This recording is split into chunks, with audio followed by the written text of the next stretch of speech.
Sir, ang expire talaga niya, sir, hindi January 29, sir. October 31, 2024. Nandito nakalagay, sir, next registration renewal, August 1 to October 31, 2024. Kung baga nung nag-register ka na ito, sir, noong January 29, may penalty na siya. Ito may penalty. Late na rin, kumbaga. Sir, parang may pang-registro naman ako, tsaka ano.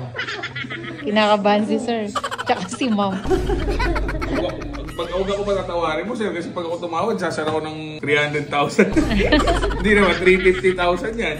355, hindi na pwede, sir. Magaling kang kupal ka. Kami pang full tank ako. Sige. 360. Bigyan natin kay sir, 360. Hirap tumawad kay sir eh. Kasi ang kinis ng motor. Kala ko pinakain kay kaya ayun. Isa na rin yun. Kupal ka. 2019 lang yung motor eh. Pero makinis talaga. Kaya ayoko na rin tawaran. Tapos wala namang gagasto sa inyo. Lahat ng stock parts nandun. Tsaka first owner. So brand new. Si sir ang unang bumili sa Wiltec, sir, no? Parang naiyak si sir, no?